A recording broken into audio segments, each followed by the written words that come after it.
Hi, my name is Matthew Pejkovic from Matt's Movie Reviews. This is my review of Super 8. I've got nothing against your friends. I like your friends. Well, things have obviously changed for us. I have to help Charles finish his movie.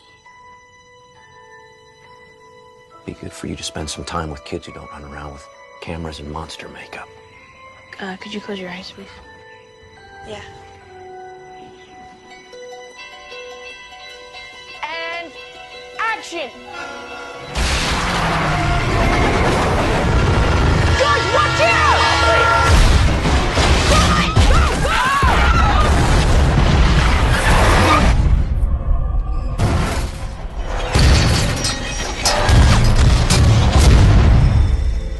An eastbound freighter derailed. What the cargo was on that freighter, we don't know.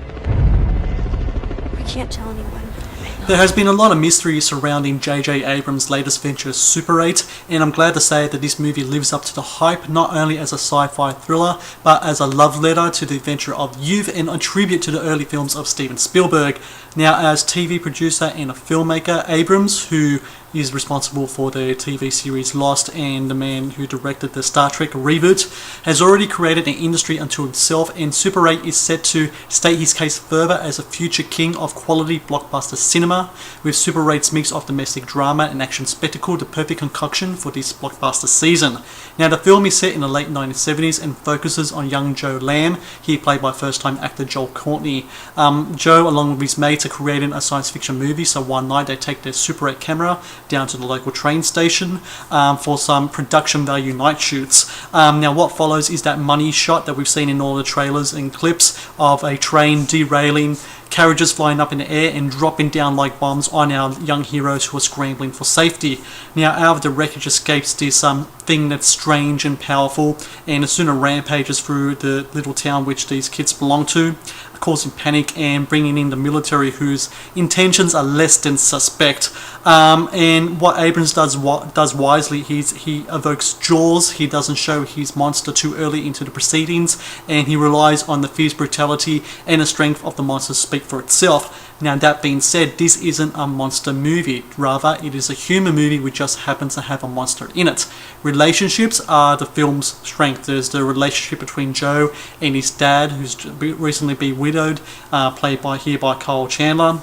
You've got the young love story between Joe and his friend Alice, played by Elle Fanning, which is really sweet and really convincing. And then there is the relationship between Joe and his mates, all of them bringing their own eccentricities to the mix. And it kind of reminds me of the groups from The Goonies and from Stand By Me. But don't let that fool you into thinking this is a kid's film. It's much too violent and much too mature to be called that.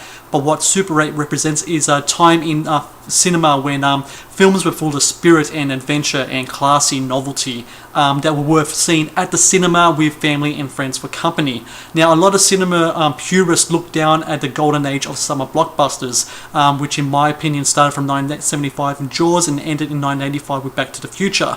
But what many forget is that was a time when the spectacle of the movies was at its most ripe, with the films of Steven Spielberg especially a treat. Jaws, Close Encounters, E.T. are just some of the films that were released during that time from Spielberg. There is no doubt that Abrams was a fan of Spielberg, and Super 8 proves that with every beat and every moment born out of tribute to the influence of his cinematic hero, yet it's made fresh through Abrams' own visual gifts and his solid storytelling chops. Look, Super 8 isn't groundbreaking cinema. Its influences are worn too heavily to be called that, but what it is a fun, thrilling and moving time at the flicks, created from a filmmaker who wants to entertain us just like Spielberg entertained him when he was a young man. So that was my review of Super 8. Check out more reviews, trailers and clips, please subscribe to my channel. Thanks.